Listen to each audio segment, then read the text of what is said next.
afraid to stay free. Pass me the ammo, ain't afraid to fight. Pass me the ammo, ain't afraid to cry. Pass me the ammo, ain't afraid to die. I do it for my family and do it for my pride. Pass me the ammo, ain't afraid to fight.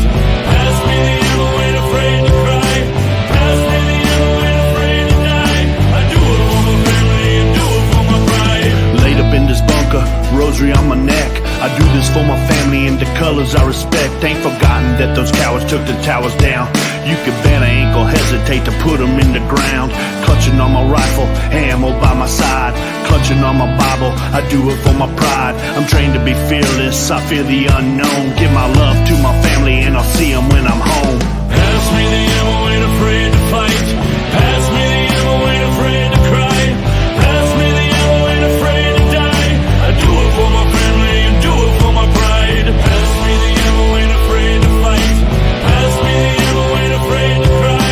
Pass me the ammo, ain't afraid to die. I do it for my family and do it for my pride. Proud of my country, it's the land of the free. Your enemies, my enemies, together we bleed.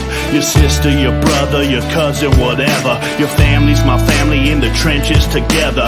Pistol by my side with my rosary beads. Bible by my ammo, man, I hope he's watching me. Overseas, overnight, if I die, I know it's right. Freedom ain't free, pass the ammo, let's ride.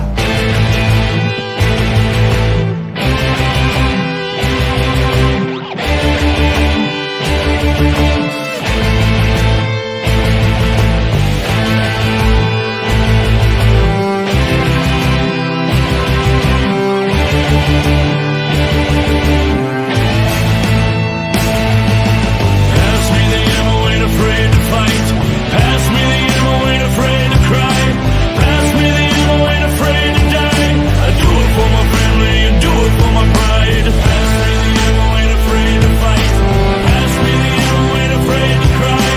Pass me the ammo, ain't afraid to die. I do it for my family and do it for my pride.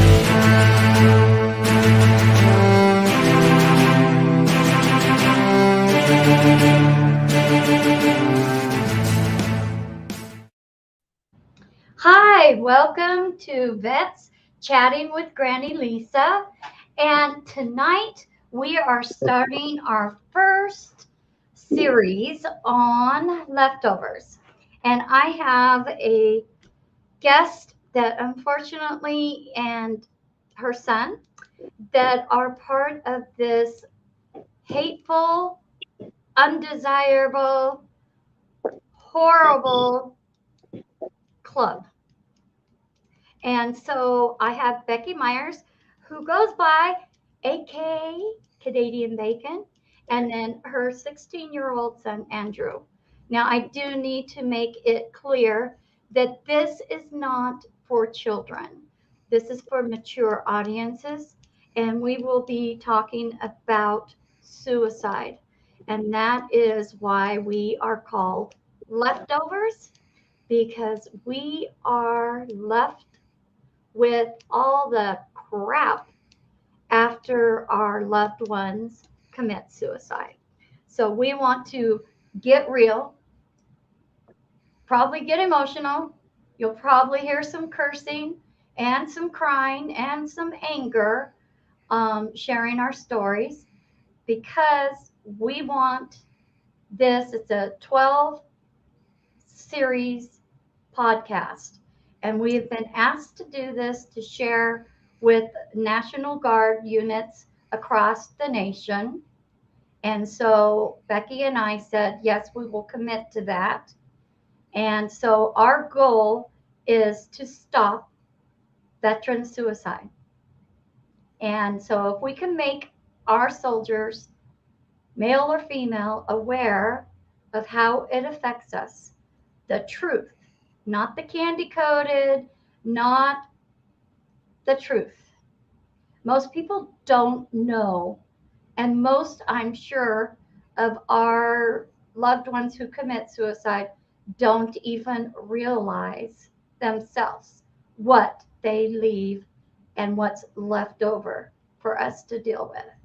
So I'm going to go ahead and have Canadian Bacon introduce herself, and talk about when and how her husband passed away.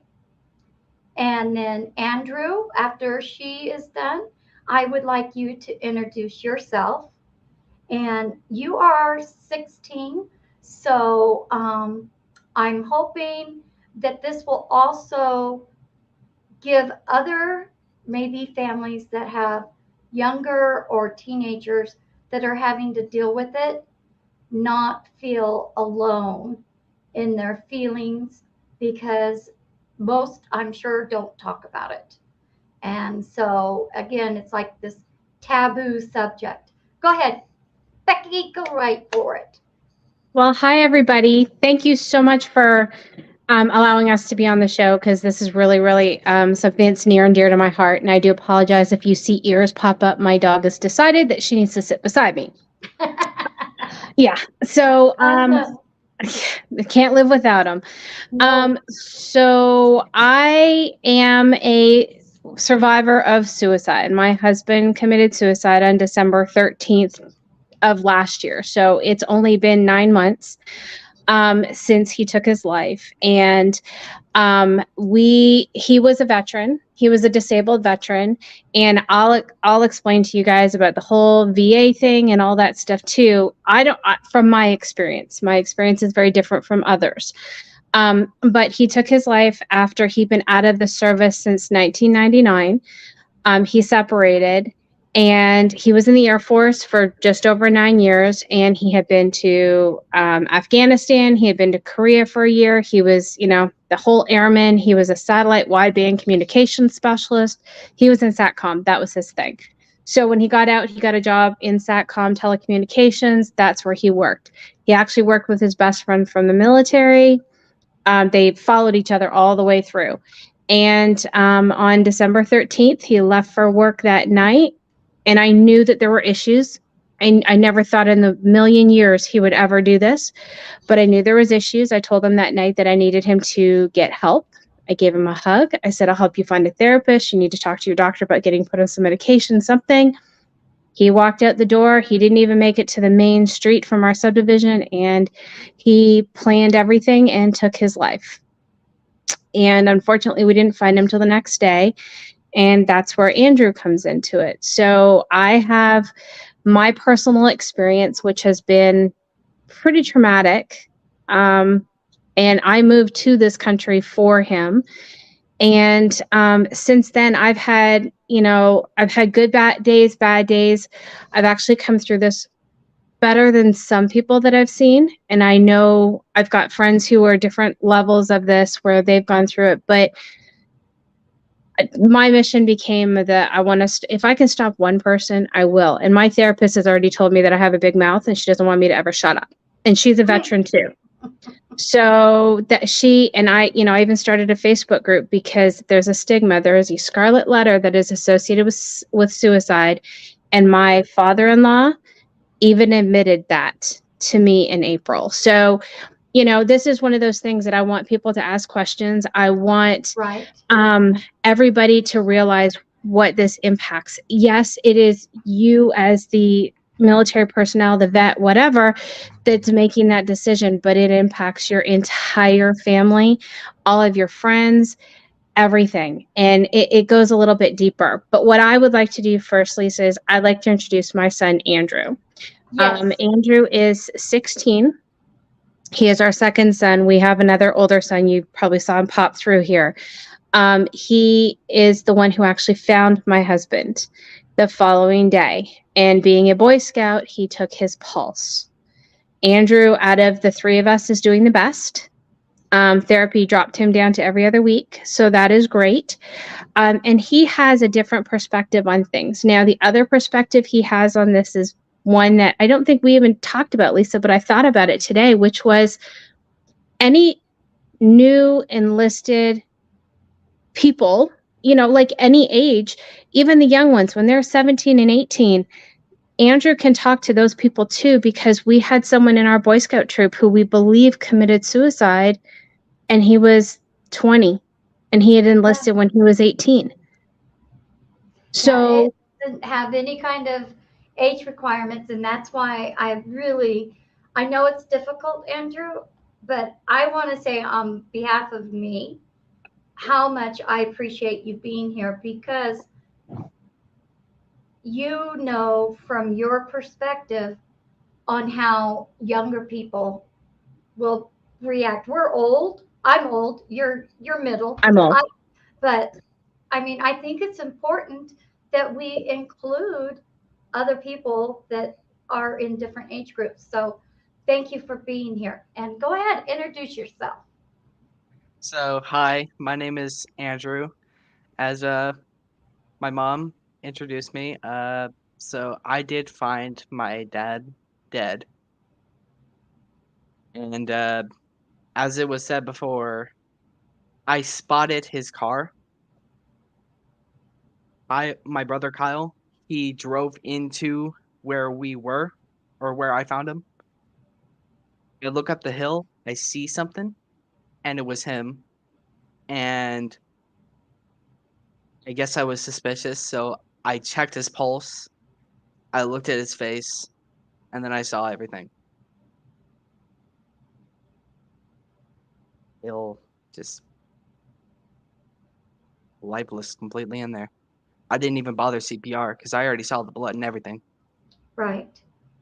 Right. You didn't need to further the scene if you And already then, knew. yeah, and then my brother found out when I cried out, "Dad!" So, and then I called my mom Now, did first, your and then brother come down to be with you, or did he stay up?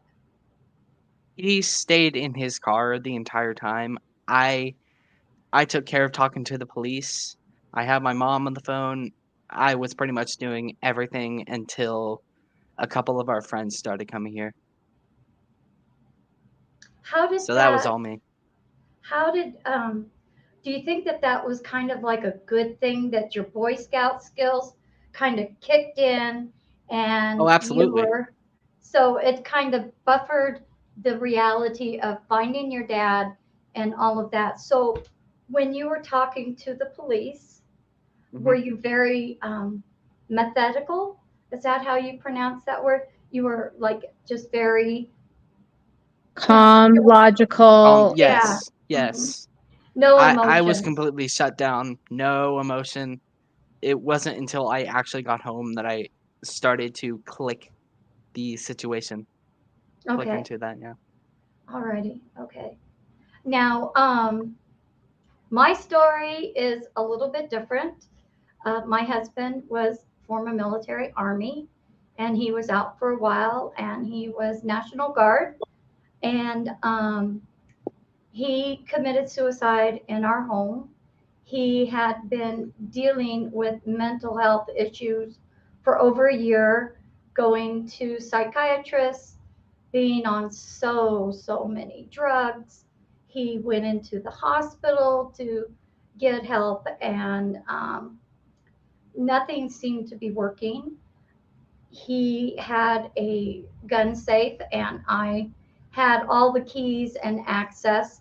After I woke up to, we had a Magnum 357 in his drawer next to his bed for, break-ins and that sort of stuff. And it was in a safety holder, and I heard the Velcro in my sleep open up, and I woke up, and he's standing there with the 357. And I said, well, what are you doing? He goes, I'm not doing anything. I'm not doing anything. I'm just looking. And I'm like, okay, well, here, just hand it to me. And I took it, and he didn't have access to any weapons after that. And so we went to um, the doctor, and they called the crisis unit in. And they decided that they would remove him from all the drugs, let him detox, and then start him on one. And he would do like a day treatment that he would come in every day and start talking with the counselors and try to work through it. And they were going to do that day start. Well, this was before Christmas.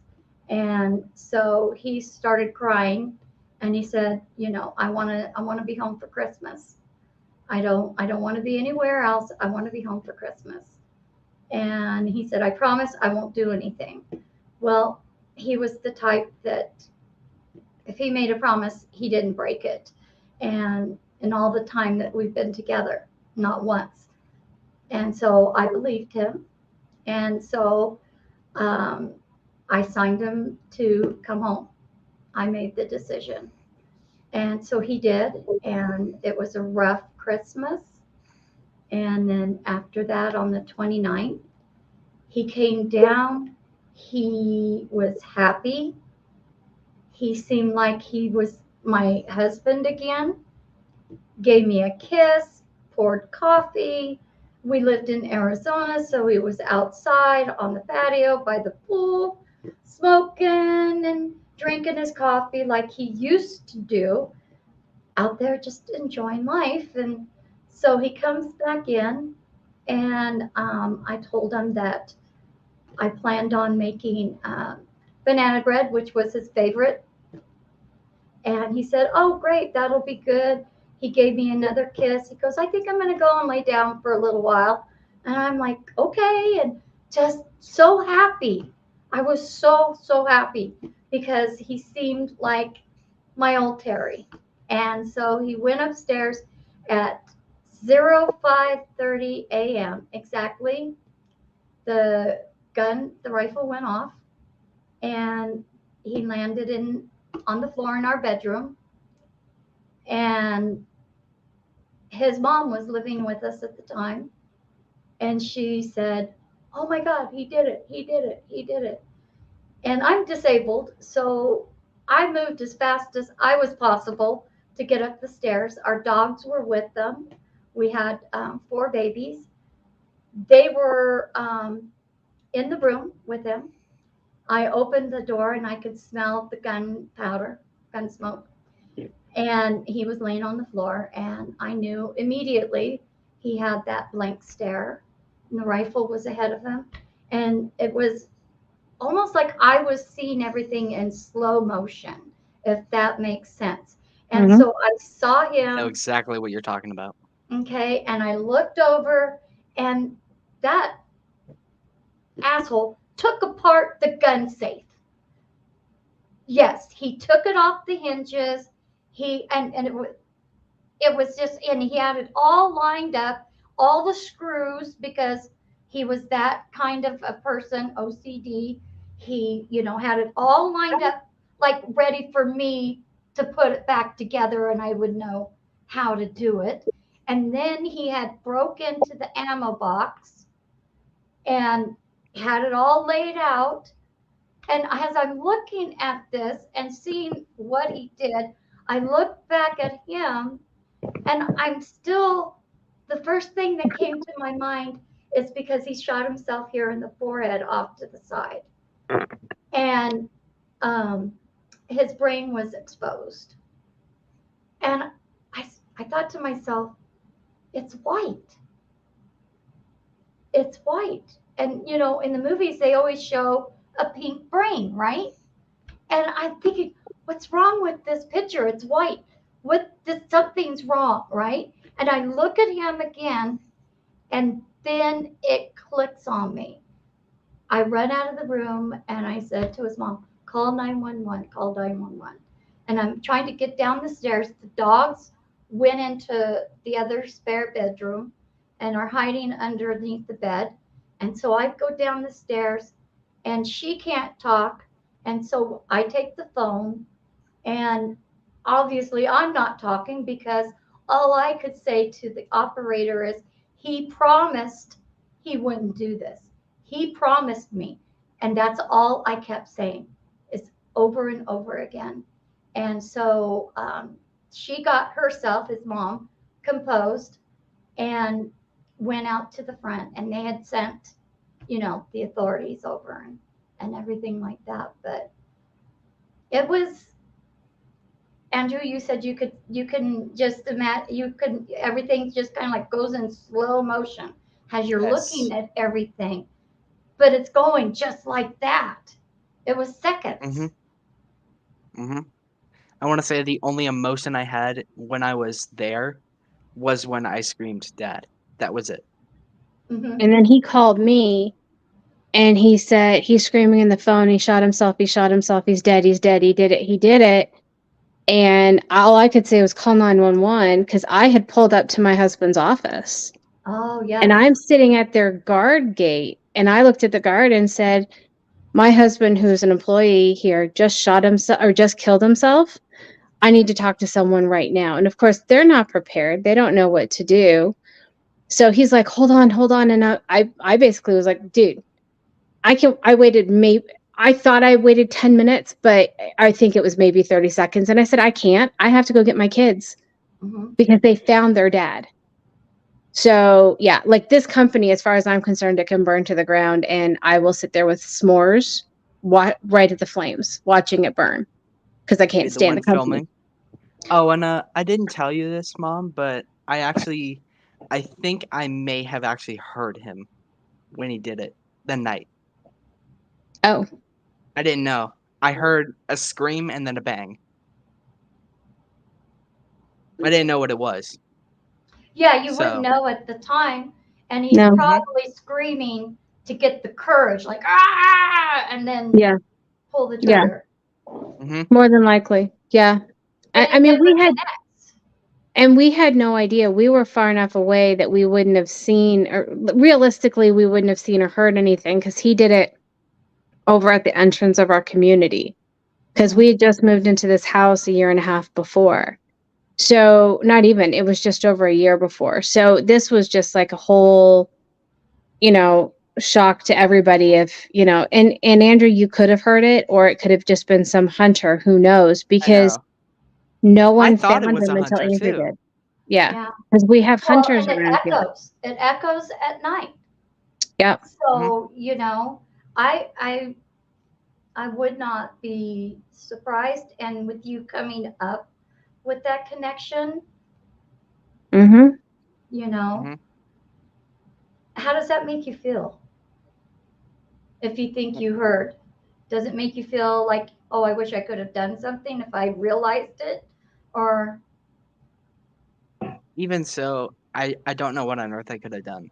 Because, yeah, because while he was alive, he was still, like, very, very depressed. And I would stay up till, like, 2 a.m. just trying to comfort him, saying everything will be okay. God's got you.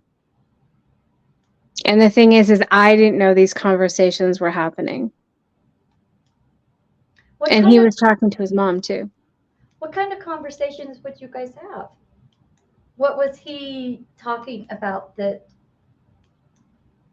he wanted to share Something with that you?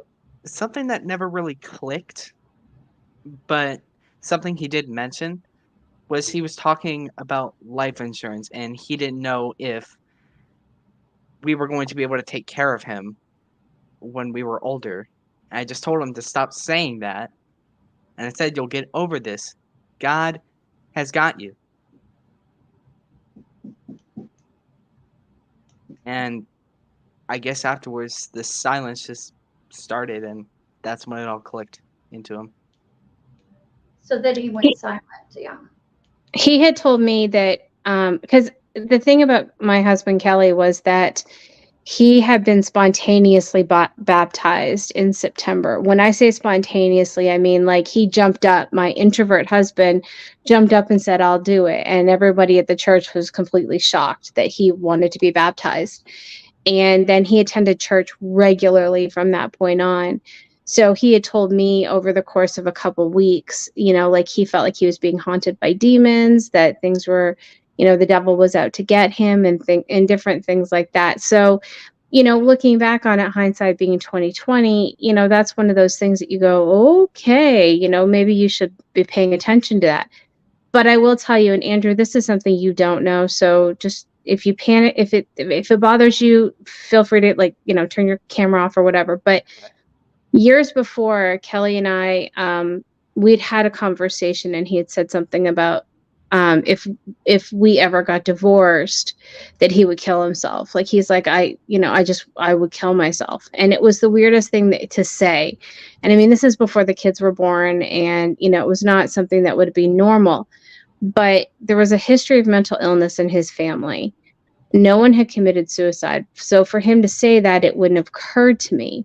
But, looking back on it now, it's one of those, it's like, okay, well, maybe that is something that you need to take serious. And I know the military does all the screenings for mental health and things like that, but if it's something that comes in after the fact, there's not a whole lot you can do if they weren't caught early on. Right. And that's really what it was. For my husband, he wasn't caught early on.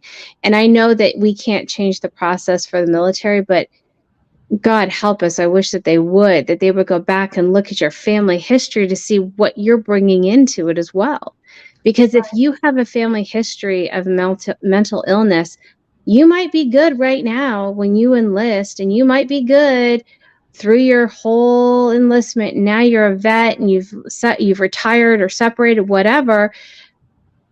But that's when that can kick in. And with that, if there's nobody keeping track of you on those things, that's a scary thing. That's a scary thought to think of. Okay, so Yeah. I have this is what we're going to go. We're going to get into this really deep, okay? Go for it. All right, so you get there. I want everything. You get Good, there. bad, and ugly, Andrew. You get there. You are handling the police. You're doing your Boy Scout, doing your good leadership. You come on the scene, and what happens? I see him. I didn't know what on earth I didn't know if there was something going on with him or not. Like, if he just decided to flop over. I don't know. I was in the moment. But I didn't see his gun. His hands were locked in. So he was like straight across on the hill, elevated. And I run over. I fall down, but didn't hit anything. Check his pulse, see nothing. I look at him. There was one time I even decided to just touch his face for the last time, just to see any form of life. And there was nothing. I didn't even bother to ceremonially close his eyes, nothing. Was he still sitting up, or was he laying down? He was laying down. You okay?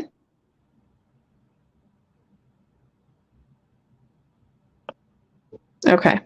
Okay. So you come on the scene. Yeah. I've come in, and this is after everybody has arrived, because I was probably 45 minutes to an hour away from the kids. Oh, wow. Yeah, I had gone down to his work, and so because I was looking to see if his car broke down along the way, whatever. And his best friend who worked with him from the military, his wife had been going the other direction to see if he was broken down. So I called her immediately and said, they found him. He's killed himself. I need you to get to the kids as soon as possible. So that's what they did.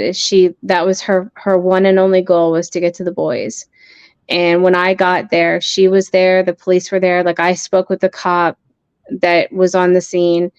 I did what I needed to do, because I was in the moment of making sure I needed to do what I needed to do, because I'd already had like an emotional breakdown in the car. I had an hour.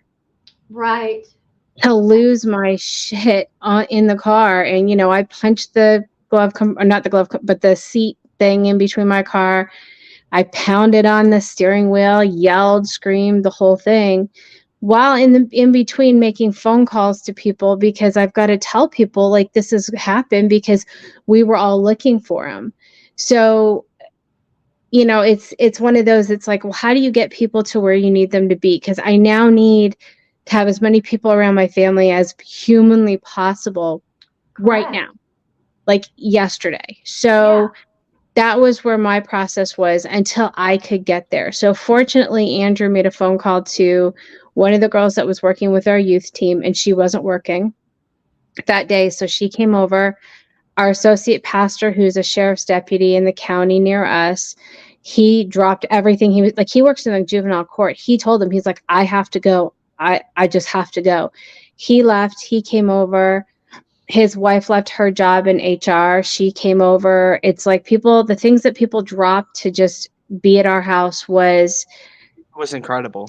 Yeah, it was amazing. So there was a lot that I didn't have to do, but one of the things that I did, like this is a little bit later, but one of the things I did afterwards is I assigned people to each of the kids. Like Kelly's best friend, Darren and Paula, I'm like, you have my oldest, Kyle. The pastor and his wife, you have Andrew. No, they had me. Emily that was in the youth program, I said, you have Andrew. Like, you guys have got to be the ones that the kids go to because I may not be able to do it. So that was the logical sense in my head going, okay, I have to make sure that people are covered, that things are, like I'm checking off the boxes to make sure that the boys are okay. I'm not worried about me. But when I looked at the pastor and his wife, they both looked at me at the same time and went, we have you. I'm like, okay, that's fine. But there was a lot that was going on, and it was very, very quick.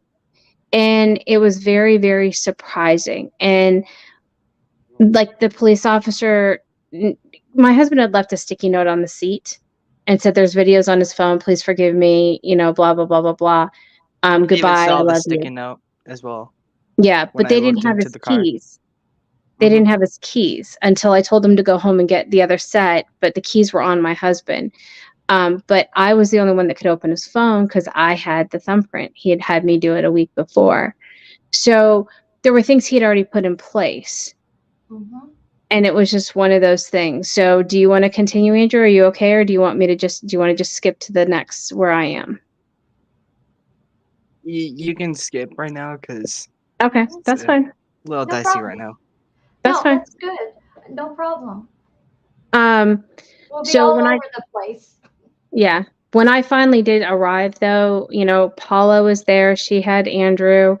I had to talk to this is a thing. Like when someone commits suicide, the police are involved. The coroner's there. Like you have to answer all of these questions, and they're trying to determine what happened to make sure it wasn't a violent crime against your spouse, that it was self-inflicted. So, they knew right off the bat pretty much that this was self-inflicted. I told them pretty much everything. Our relationship with him, how he was in the house, and how he just slowly deteriorated. Fell down. Yes, yeah. Deteriorated. Were those questions odd to you at the moment? Not really. Huh, okay. No. Isn't that strange how, they're asking about those kinds of things and you just answer them like... I completely understood because they were thinking somebody maybe killed him, right. Not just himself. But, so it makes sense why they would ask those questions. And I answered them willingly, just taking it serious. Right. Yeah. But it was, for our situation, and Lisa, this may have been for yours, but, the number of police officers and personnel, medical personnel, like everybody that shows up, it blows your mind. Like there's cars everywhere. And you just kind of go, what? And, and I will tell you, and this is one of those things that people are nosy. Oh my gosh. Sickening nosy. Oh my goodness. So I'm not afraid to drop the bomb on people. Like I'll say things like my husband decided he didn't want to be on the planet anymore. He did this by his own hand. Or I just look at them and go, he committed suicide. I've even gone so far with his office and said my husband was on his way to your place of employment when he put a bullet in his head. Point blank. Because I think that it needs to be heard. Yes. Because one thing is, and I think you and I talked about this after the last show that we did, but women tend to do, if they're going to do this, they do it in a clean, easy to handle way. It's not, they don't want to make any inconvenience for anybody, but men will go for maximum power and instant. They will use a gun. They will do something like that. So They want to make sure it's it's done. done. And so that's one of those that, it's amazing to hear that. But the other piece is that when you commit suicide, you cannot decide who finds you. No, you have You have no no idea. say. He was hoping the EMTs would find him. We think that, yeah, we truly believe that he was hoping that someone either working at the housing development where you live in, because they're still building, or an EMT or somebody would have found him, but not Andrew. Right. But that's the thing that, if you're contemplating suicide, you have no more control over what happens to Mhm. your family. Mhm. You have no Oh, more yeah. control. And that is the sickening part of it, is that people don't take into account when they're ready to kill themselves, because they're thinking, you know what? They're thinking about themselves. Yes. Oh, They yes. think that, okay, they're going to be better off without me. Okay, Mhm. well, what does that mean? I'm thinking about myself. Whatever kind of excuse, they'll be able to use the insurance and get out of debt and all these Mhm. other excuses. But the fact is, they don't think about what we go through after they're dead. From that point on, you're immediately Scarred. without, you Mhm. let's Yeah. you lost your dad. I lost a husband. You lost your husband. Mhm. You lost your breadwinner, half of your income. Yeah. It's gone. Yeah. You're now having to raise two boys on your own. Yep. You're having And to, survive in everything in a brand new house that I would not have been able to qualify for on my own. yeah, And that's why I'm just focusing all on education, trying to get myself set up as fast as I can so I can be okay in my life.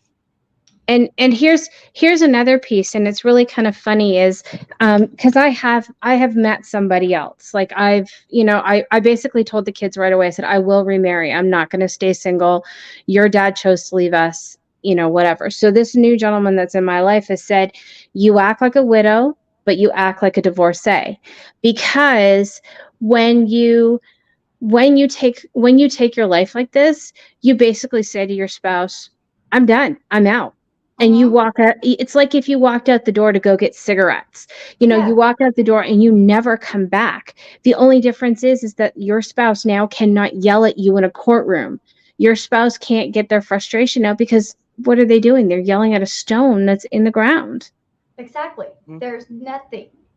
There's nothing, and There's you nothing. can't do anything about it. So and as like, I know that we had discussed a little bit about journaling and stuff like that, but not everybody journals. One of my therapists told me to journal, and I looked at him and I went, okay.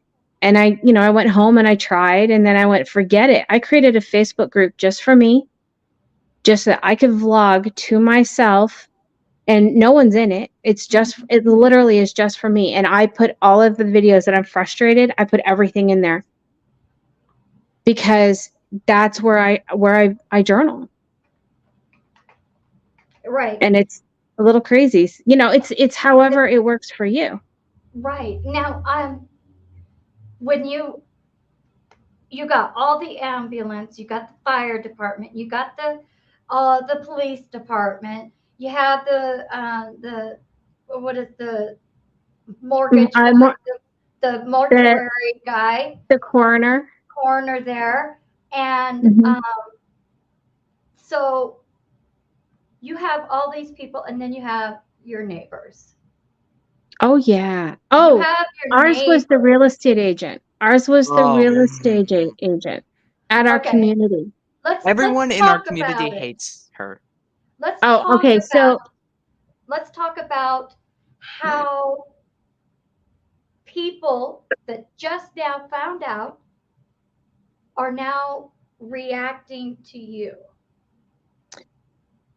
So for me, at the very beginning, we hadn't even left the parking lot yet because my husband did this like in the area he did it. There's the mailbox, the pool, the gym, the clubhouse. All four of those things, only one of them I go to, and it's only because I have to because that's where my mail goes.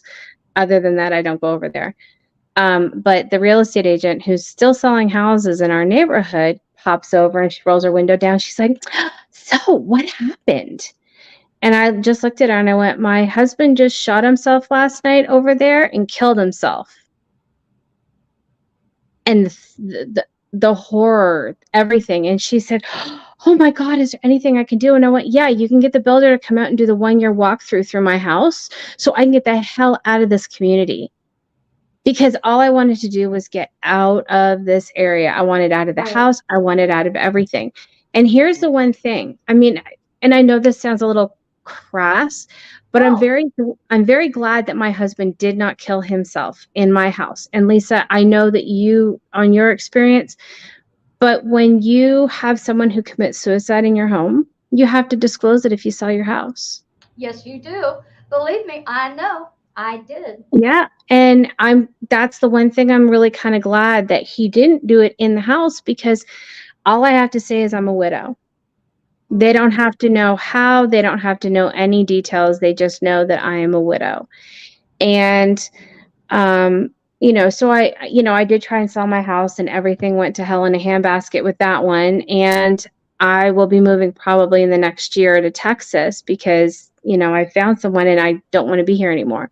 Like, when you look at my story, I came to the US for my husband. I married an airman. I married someone in the military and I had to move to the States. So I was an immigrant that moved here. And 24 and a half years later, he killed himself and left me here. Now, granted, I have an extensive network of friends because that's who I am. But, realistically, he left me with no family and no friends here.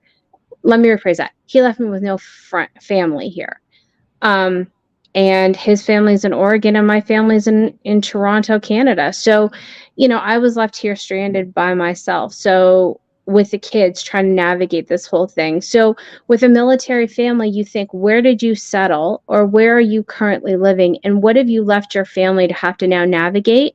Because not only do you have to worry about your family, your immediate family, well, who has to come in to help them? Because guess what? Those people are going to leave. They're going to buy return tickets. They're not going to buy one ways. Are you leaving your family to navigate this alone? Because after 2 weeks, everybody goes home to their normal, and you're stuck Yes. leaving with your new normal. Your new Yes. normal is chaos.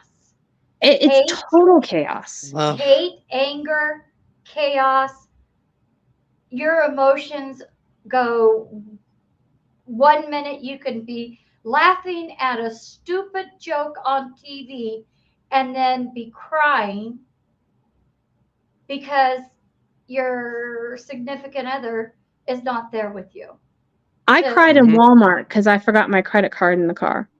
Mhm. I walked It out doesn't to matter. you start crying wherever and whenever, and you can't control it Mhm. ever. No. It just, yeah. You don't And know people what's going to don't get it. trigger it. Yeah. And people do not get it. Like, I will tell you that I dread a wedding. I dread when people have babies. I don't wish people happy birthday.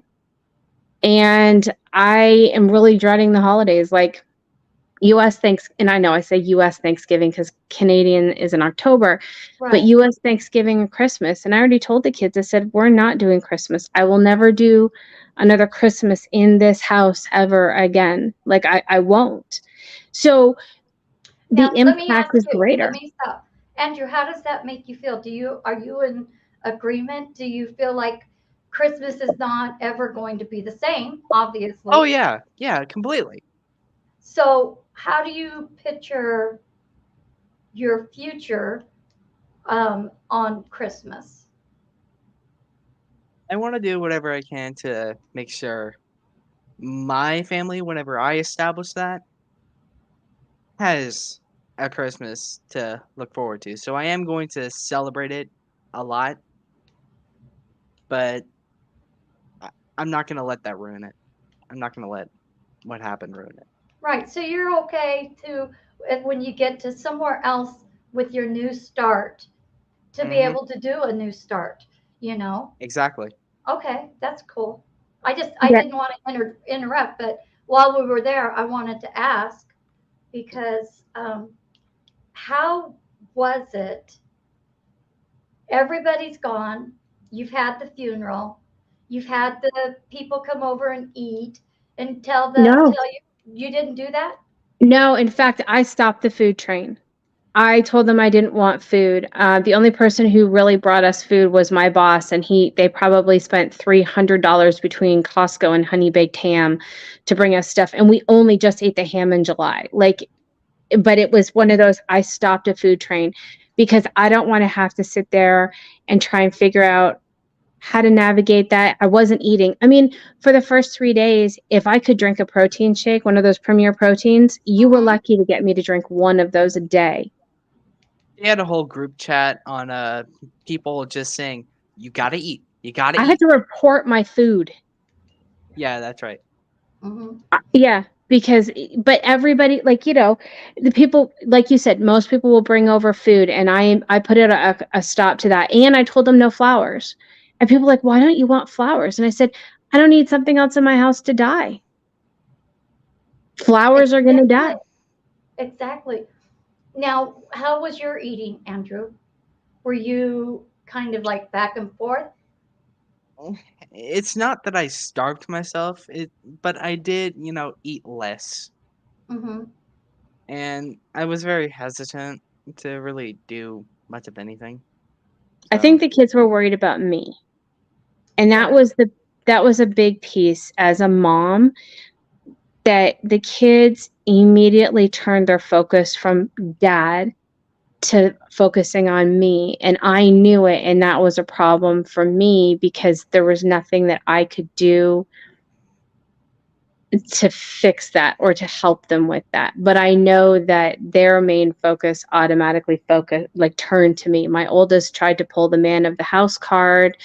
um and that's one of those things. I mean, I appreciate them for this, and I appreciate how they jumped into action, anything I needed, but at the same time they were ill equipped for what was going, like, what life was like, because they didn't pay bills. They don't know.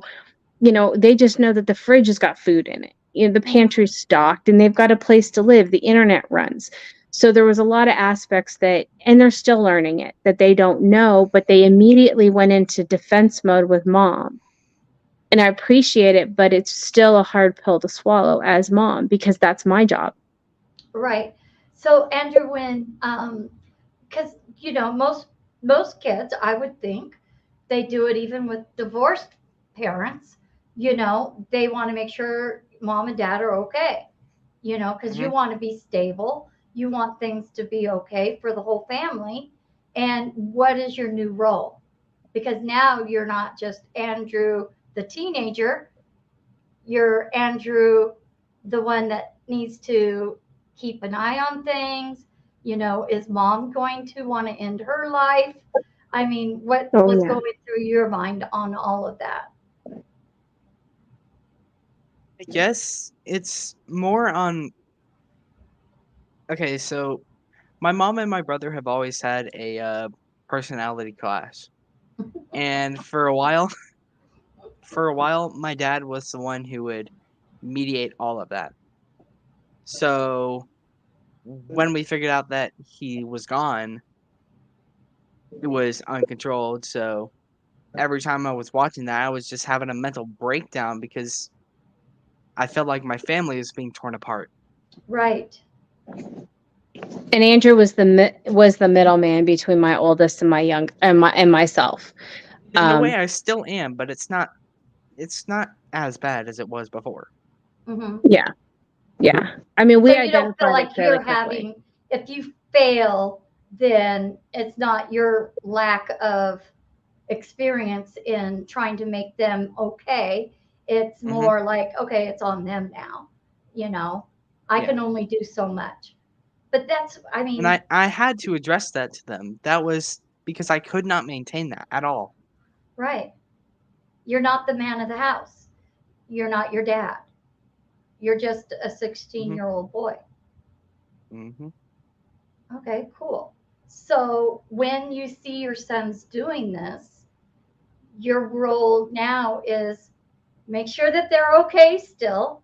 You got them into counseling Immediately. Oh immediately. yeah, there was no question. Yeah. But now, okay, let's get dirty. You lost half of your income. Oh yeah. I lost Okay. more than half my income. Yeah. Mm-hmm. You And my just VA moved into a benefits. new house. Yeah. You just moved into a new house. Mm-hmm. You still haven't had your year inspection. No. No. So, your husband took care of the bills, or was that your responsibility? It was my responsibility, but I knew that I always had his, and I know this sounds terrible, but I always had his bank account as a backup for what I needed. So like, if I needed gas in the car, if I needed anything, I would use his card to process the gas in my car. But, I'd go grocery shopping. He would pay for the groceries, but all the other bills were something that I paid for. So that was something that I did, except for the mortgage and the credit card, or my credit cards. And he did take on the power bill. So there were those things that, or if he got the bill, he'd process the payment, so it was an automatic. One of the things that happened right off the bat, I mean, we found him on a Wednesday. So Thursday, I'm calling his office and talking to his HR people. And the guy pretty much told me I'd be destitute. He says if he committed suicide, or if it was foul play, the insurance company won't pay you anything.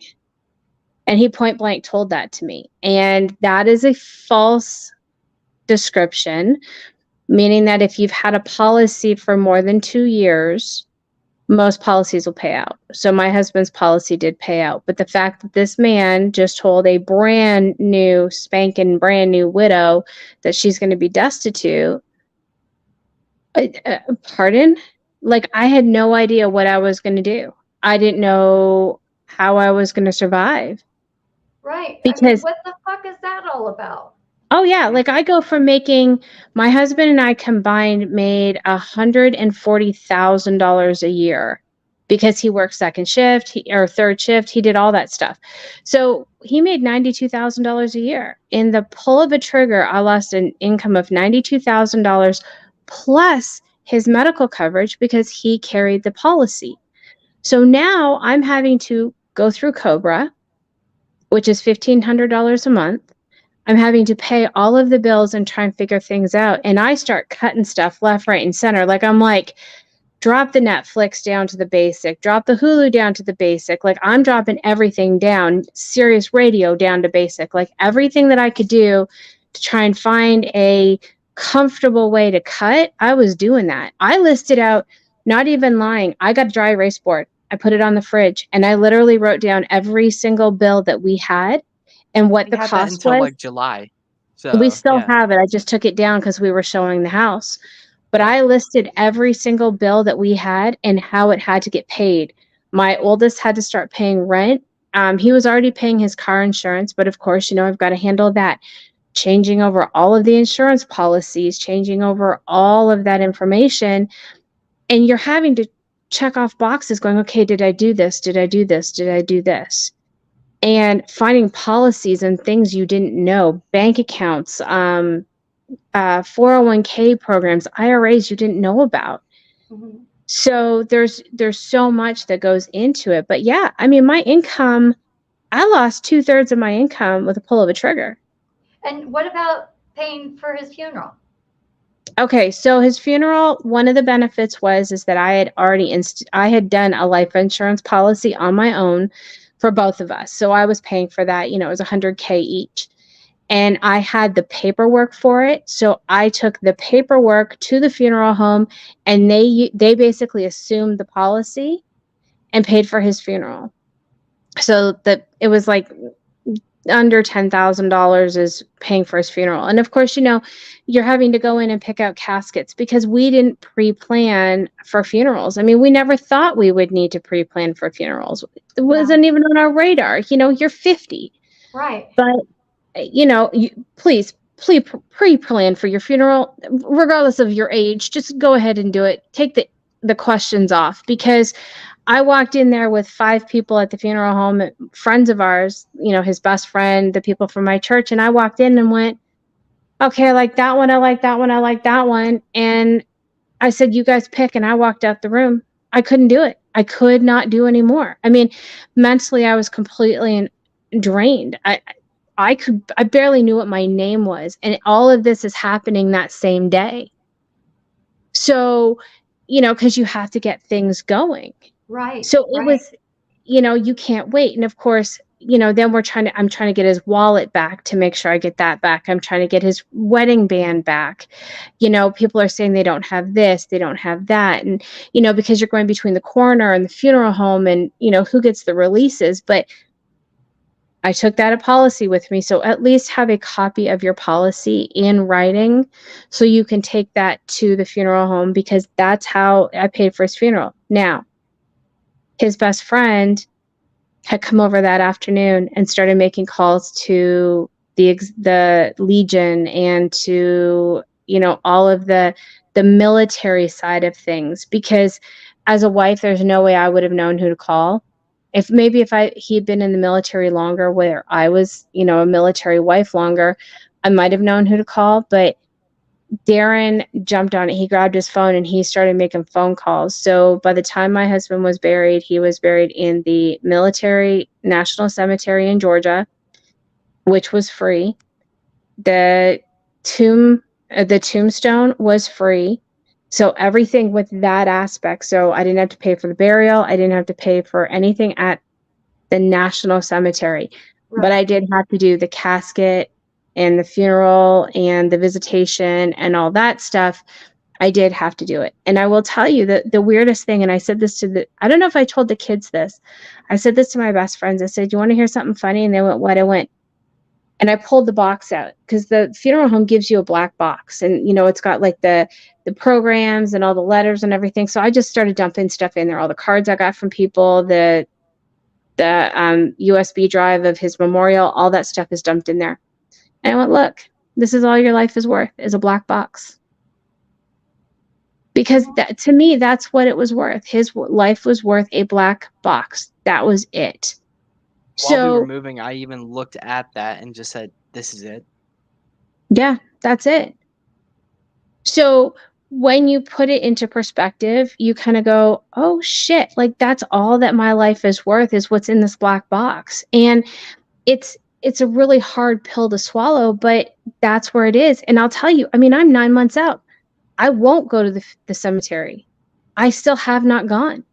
My husband's father came into town in April. The boys took him to the cemetery because I couldn't go. Kyle even had to walk away. I was there with my grandpa as he was grieving his son.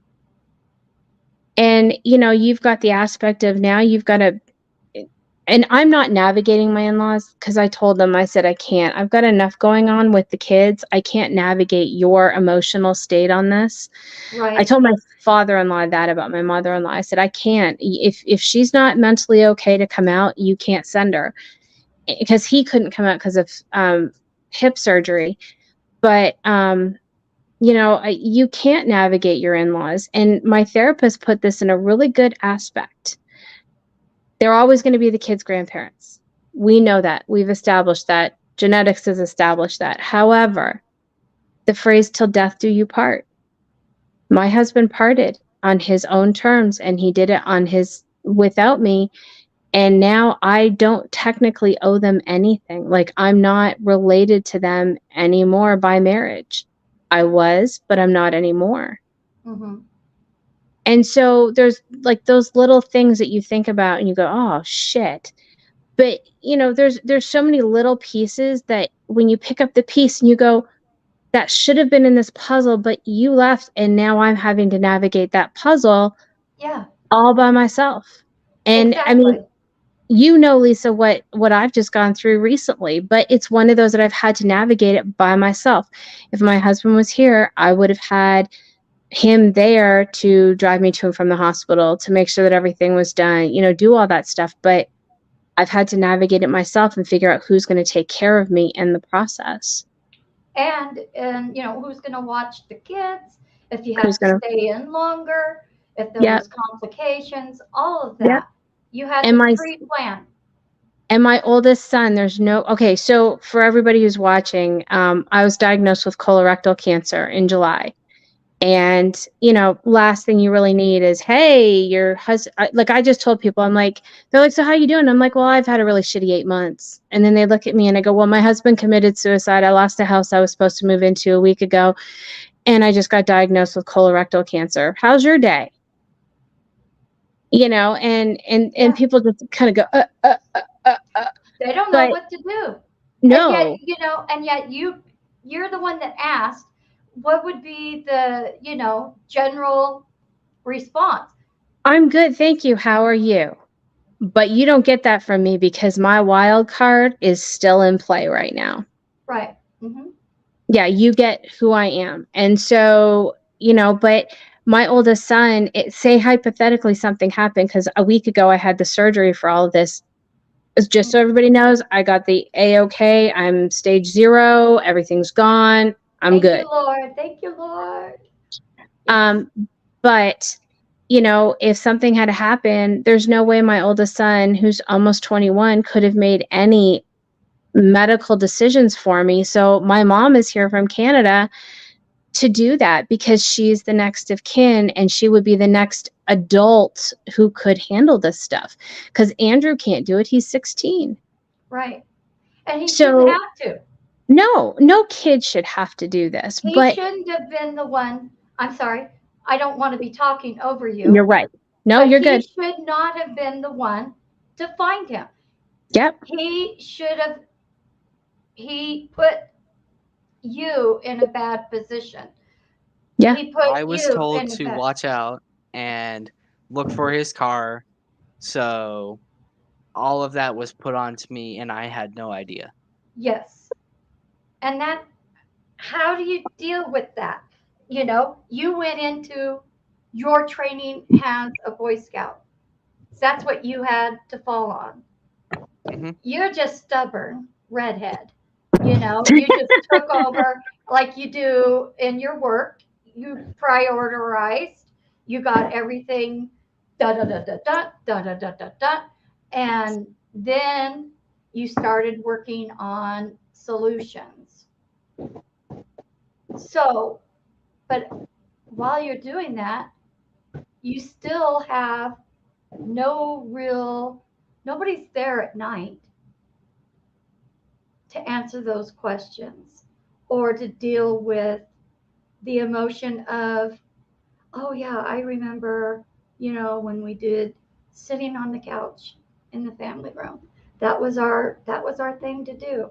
Or having conversations with my dad, you know, just I can't over. walk into the office and at least be able to talk to someone. Is that where you guys would connect? Most of the time, yes. Either that or we'd be downstairs late at night and he's watching Pure Flicks and then he wants me to go hug him. So I spent hours there. But you missed that, right? Hmm. Even though it was strange because of what he was going through, It you was still strange, but value. it was still something that really Yeah, drew he me was your close to dad. him. Yeah. And when he did this, it was hmm, I can't describe the betrayal. Yes. Yeah, I understand that. Because he took the time that you took to walk during that time that you shouldn't have had to. He shouldn't have laid it Hmm. on you in the first place. Thank you. So he took that time that you gave him, Hmm. reassurance, loving him, hugging him, And then he turned around and just shot himself. He threw it all away. Yeah, like it didn't matter. But we know that it did. But this is what you're left over with, right? This is the Yes. bullshit that you're left over without having any kind of control over. He took the control right out of it. And you Mhm. know, one thing, Lisa, that's really kind of interesting that you're talking about this is that a kid is not going to know that those are warning signs. Even adults don't even I realize missed it. them all. I missed every one of them. But a kid isn't going to go, oh, well, you know, dad was saying something. Like, they're not going to say to mom, hey, dad was saying something that was really kind of concerning. My mother-in-law did, 2 days before, sort of. But Andrew's not going to know to go report something like that Mm-mm. to Right. anyone. So I think that he looked at Andrew and Kyle as the safe venues to be able to say this stuff without it triggering me having him committed. Yeah, but still, that is, I mean, they're sick, obviously. Yep. Okay, so they're not thinking in their right mind, but Mm-hmm. they work their way up to it. Yep. Mhm. Okay, so when they start doing this, that should be some kind of a click to them. Well, you know, I really shouldn't be talking to my son about this, Yeah. but I don't have Wish anybody he knew else. that. There's that selfishness. Go ahead, Andrew. It said, "I wish he knew that." That's really all I had to say. I Yeah, think he knew Andrew. It's just I don't think because he wasn't in his right mind when he did all of this. Like no, he I'm lost not his talking normal about him. sense. I wasn't talking about him. I was talking about me. I wish I actually knew what the Oh, yeah. heck was going on. oh, but you know what? Nobody does. And it's No, I not didn't. until I was told, because I thought, oh my gosh, my husband's back. He came home, came down the stairs, happy. Usually he didn't even come down the stairs. Mm-hmm. And he was like my old Terry. And the thing is that they are at peace Mm-hmm. with the Mhm. decision that they made. Well, that's all honky dory. I'm not at peace. I'm still living in hell. I'm Mhm. still the one paying the price for your peace of killing yourself. Oh, and And if anything, I'm the one who's gonna have to wait the longest to see him again. yeah. Yeah, that's true. That's true. And Which one thing, really sucks too. Your kids are not going to know their grandfather. Oh yeah, no, not at all. he's going to miss graduations, he's going to miss weddings, he's going to miss the My birth of his eagle. grandchildren, Andrew's Eagle project, all these things that I ran through in my head that he's going to miss out on because he decided that he didn't want to be here anymore. Yeah. And I hope he realizes that. I'm pretty sure that I think that once they do pass, that they do have open knowledge, and Mhm. but they again they can't It's do too late. anything about it because Yep. they're not in the same. We're not in the same realm. Sorry, No. Nope. and so what do we do with that? That's the whole question. That was, you go back to school. Okay, now you're the oddball. I mean, I may be saying it wrong, but you know, oh, his dad killed himself. Oh, he found him. Ooh, All what I did can he say is see? thank God I'm in online. Oh, that's right. You're online. So did you Yeah. have still people looking at you and even No, because approaching nobody you? really knew me. No, I Well, meant no, out in Andrew, public. you had Boy Scouts and you had the Oh church. well. And we did at the church. Our church was really, really supportive of us. We didn't get a whole lot of like stares. They really supported us on that. But at the same time, I don't think they understood. And they can't. I mean, how do you understand what's going on?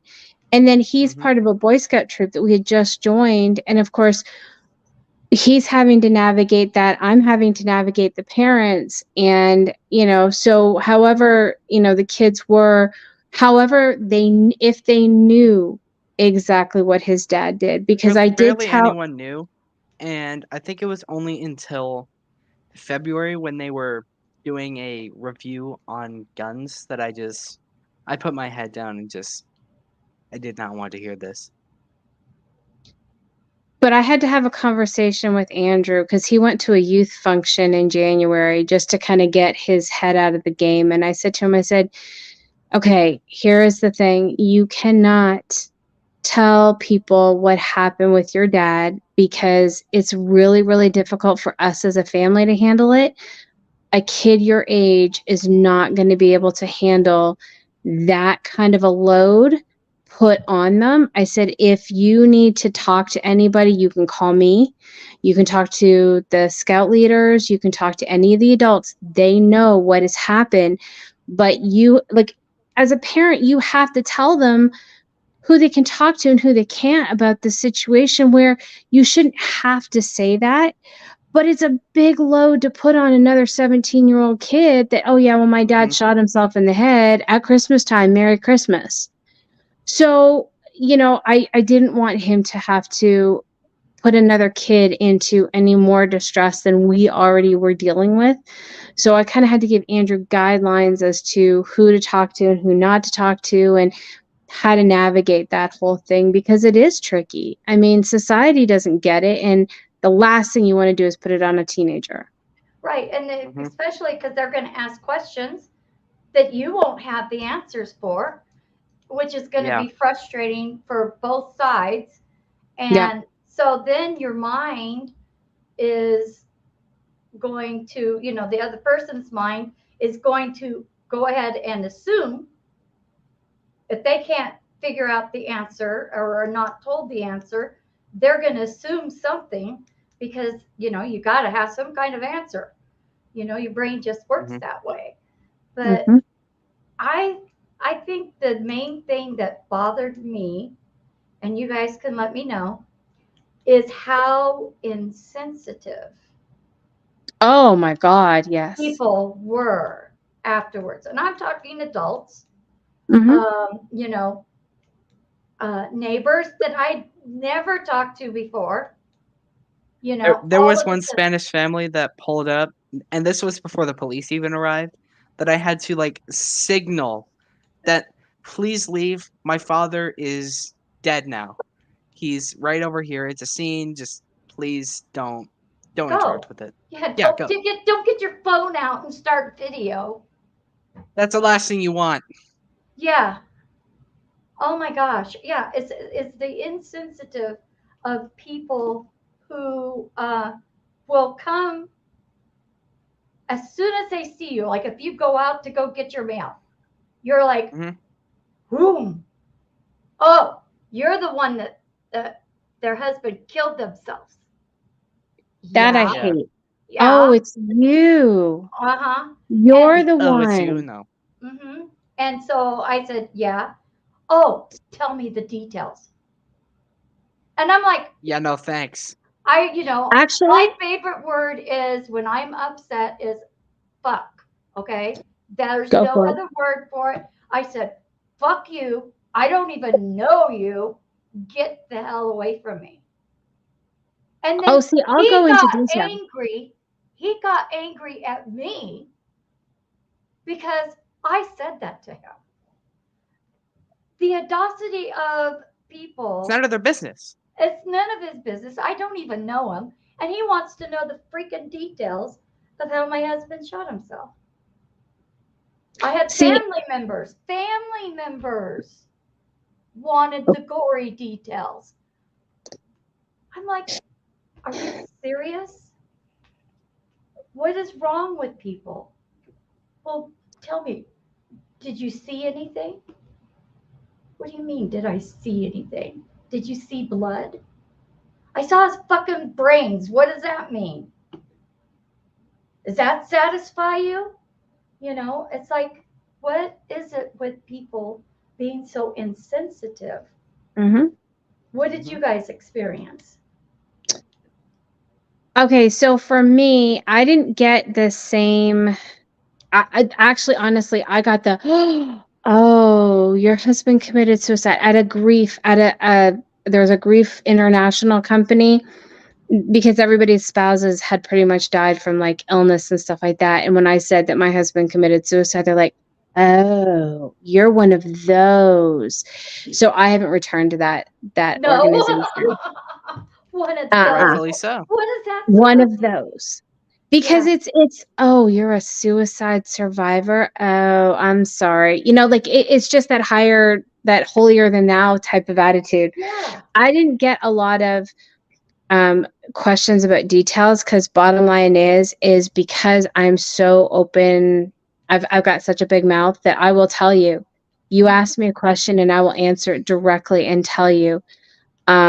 It's funny because my boyfriend didn't ask me a question until probably July about everything, and he asked me for details, and I told him, which, you know, he handled it fairly well. But, you know, if you ask me a question, you're going to get a direct, point blank answer. You might be really surprised by what I say, you know, because half the time, I mean, I'll tell you the truth, but half the time I don't know how I'm going to word it, Right. you know, You know so. what? I kind of want to adopt that philosophy as well, just to kind of get people to back off. But it's also eye-opening for people too. For me, I look at it as a way to kind of educate people, because if you know how someone commits suicide and you have the gory details, maybe you can stop someone else from doing the exact same thing. Yeah. Or you may hear the gory details and share it with someone, and then they're like, it's almost like a domino effect. And at which point then maybe it does stop that one person, even if they're not a vet, but to hear the gory details and how it's impacted somebody and, you know, stuff like that. I'll talk to you all day long, every day. You want to know, I'll tell you. I need people to know. I need people to hear what our horror story is, because I don't want someone else to go through this hell. No. Because it's no. hell. It is. And so when you've gotten the bills kind of all figured out now. Yes. You found out the house that you were going to move to, you can't move into. So now you're stuck. Okay, I called it my prison. Oh yeah. Okay, Oh yeah. so you're stuck in the prison with all the memories. Yep. So there's not a place in that home that doesn't have him written all over it, you know, as far as memories go. So now you have back to work. I did it after 3 weeks. The kids are being homeschooled. My oldest works full time, and he went right back to work as soon as I could get him to go, because I needed him to have a normal life again. Like I needed them to go back to a normal situation. Okay, this is a good time. Let's take a commercial break, and then we'll come back after that, and we'll talk some more, because I want to get to the next points, and I think they're very important. So I'm going to go grab some lemonade. yes, get something to, you know, with your mouth, whatever you need. And I was told we had some commercials here. So I'm going to go ahead and start those. The U.S. has seen a staggering 7. You're off. Go ahead and go, honey. The U.S. has seen a staggering 70% increase in teen suicide. Children aren't equipped to handle these situations. There are so many resources for both teens and parents.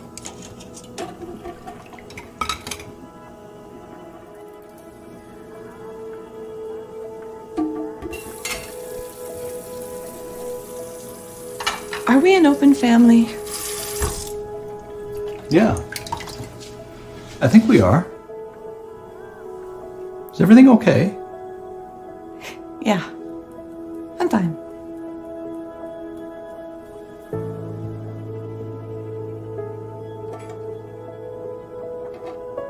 Actually, there's something we should talk about. As a family.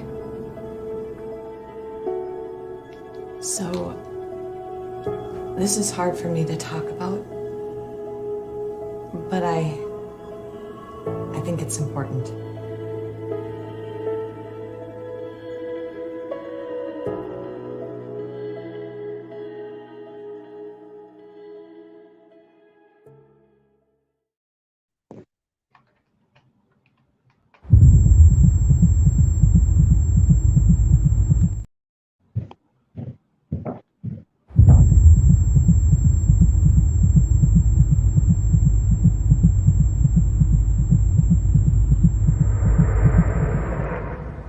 Not today. I'm here. You can tell me anything. I see you. We're in this together. Breakthroughs are happening. Treatments are evolving. The stats can change. Society can change. We can all say, not today. Not today. Not today. Not today. Not today. If we're together, bound to be better. When we're together.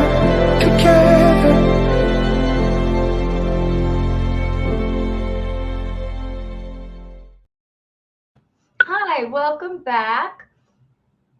I am Granny Lisa, and this is Canadian Bacon. Becky. Hi, And- Andrew's getting water. Sorry. Oh, he could take his time. We're not going anywhere. But and I got food in my mouth because I wanted a snack. When we talk, I would like to end in because we're at an hour and 22 minutes. I think if we end at the 30 mark, an hour and 30 minutes. Yep. That would be good. So let's regroup. And one, I wanted to talk about what we want to do on our next show. What points do we want to talk about? Think about that. And then also, how do we want to end this show? What would be your last words to say? If somebody's ready to commit suicide, and or if a family that is going through it, how would you respond to that? Especially since you have children, then how would you do that? Hi, Andrew. Thank you. We're going to stop at an hour and 30 minutes. I think that's a good time. Okay. We're going to talk about what we want to share on our next show. And also what is on your heart to share to end the show, what you want to end the show with, and how, if there's somebody that's ready to commit suicide, what would be your words to them? Or if a family that has gone through this, what would you give advice if they had children? Do you want to go ahead and go, Becky? Okay. Basically the number one thing is the way to end the show. I would like to see where everybody can ask questions. Like, here's the thing. I need you to ask questions. If there's something that you want to see in another show, because we're not going to be quiet. I'm sorry, Lisa and I we're not going to be quiet about it. Mm-hmm. So if there's something and a topic you want us to hit, if you've got a specific question, please reach out to the show. Mm-hmm. And let us know what you want to hear. If you want Andrew to come back on and talk to kids that have been in that situation, please let us know, because he's been very open and very honest in this conversation, which has been really, really good. I will continue I'm very to be. shocked. I'm very shocked, and I'm trying not to get emotional, because I know as an adult how difficult it is to lose someone. And so for you to be able to share this is amazing to me. And again, I appreciate that very much. Of course. So what if there's a person that's ready to commit suicide? They're contemplating it. They've got it planned. It's just a matter of when. What do you have to say, Becky? The thing is you're looking at when, but look past when to see what it does to your family. Where is that going to leave your family? Because you never know all the little details that come in to play that now are going to drastically and forever scar and change your family, your loved ones, your friends.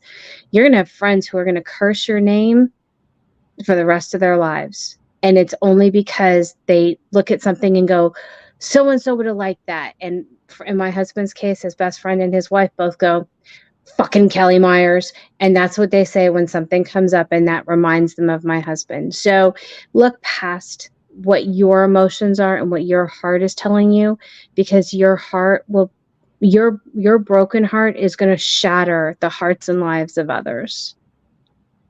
Heart, Thank you. your heart does deceive, Mm-hmm. but God's word does not. That is correct. So, Andrew, go ahead and what's your last thoughts about tonight's show? And after that, what would you say to someone that's contemplating from your point of view as the child, and or if the family is experiencing it with children? So, for anyone who is going through something like this, I want you to think about who's going to find you. Who is going to be there to take care of your family? And just how do you think they're going to manage without you in any way? Because for all we know, we could have been homeless. So that's something I want people to think about as well. And not only that, just know know how loved you are. Know how loved you are in your family. Because you are cherished. You are a family member. And even when it doesn't look like it, come on. It's your family. Mm-hmm. You don't want to be alone. Exactly. It's very true. And now, if there's a child that's going through this, they lost their parent, what kind of encouragement would you give them to keep going? I want to encourage them to just take the time to pray, to open the Bible, do whatever possible. Just just open up a book, whatever verse comes up to you, look at it, see if it resonates with you, and hopefully it'll give you peace. Because that's what gave me peace. Mm-hmm.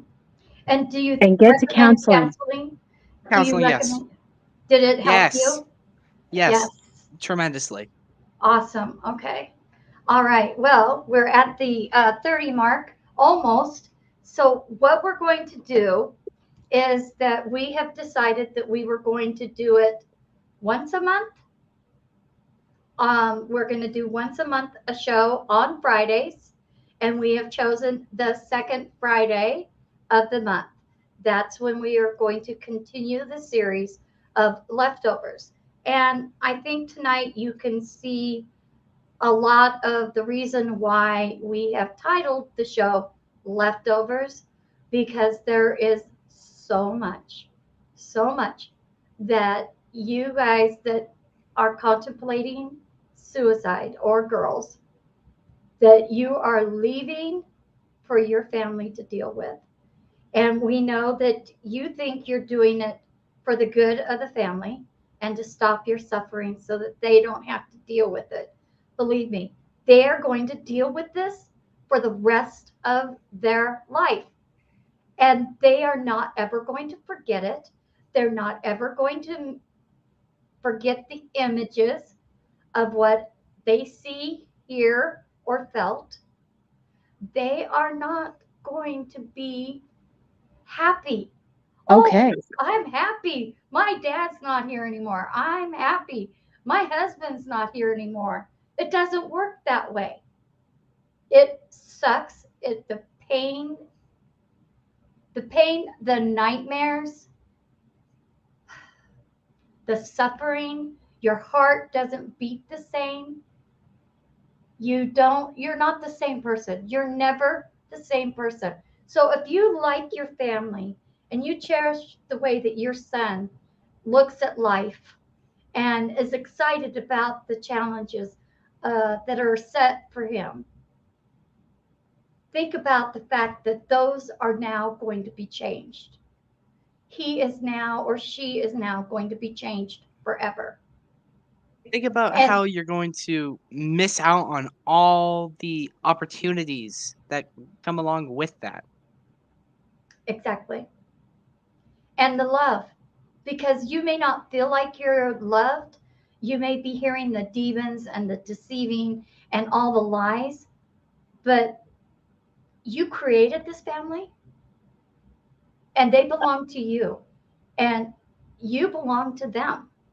They depend on you to be there with them through thick, through thick and everything. It doesn't matter if you're falling apart, you're still there.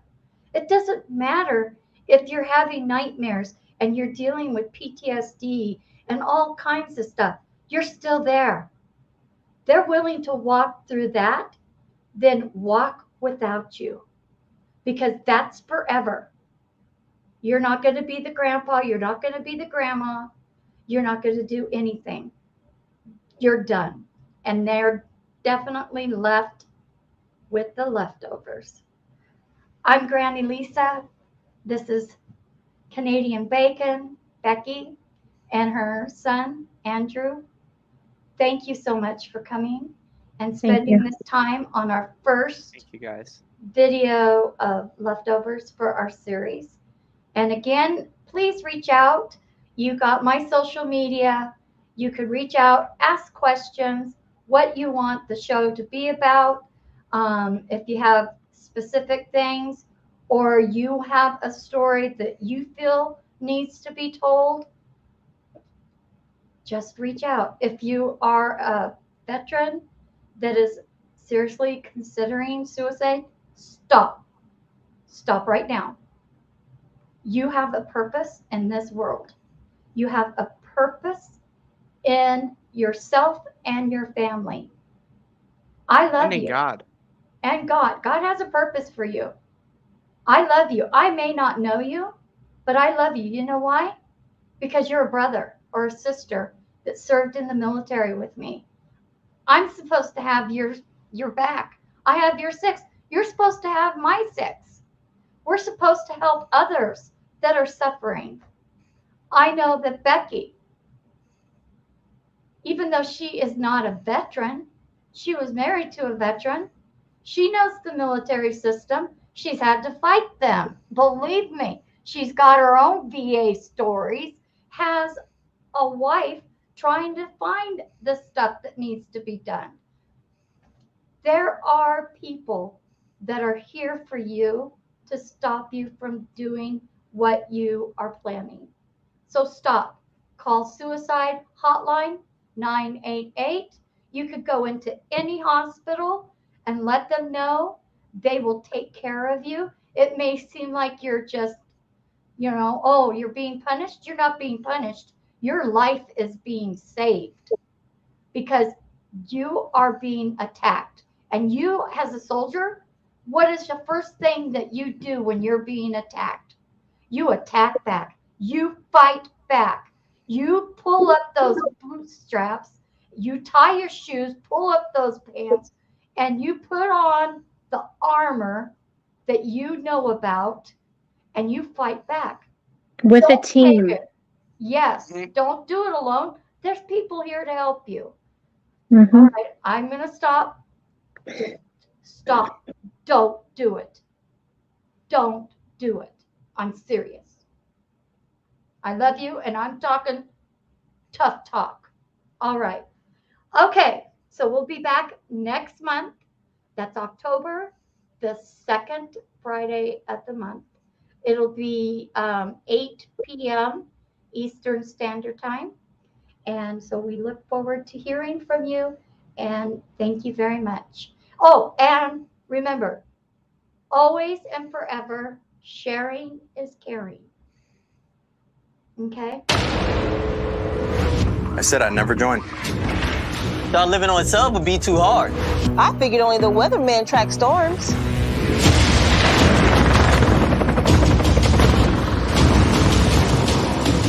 I said my job wouldn't matter.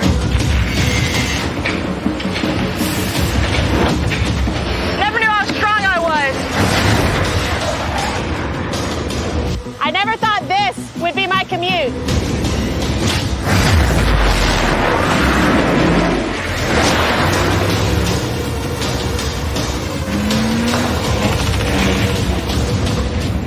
I figured I'd never get out of my hometown. Or be the one who stops an attack.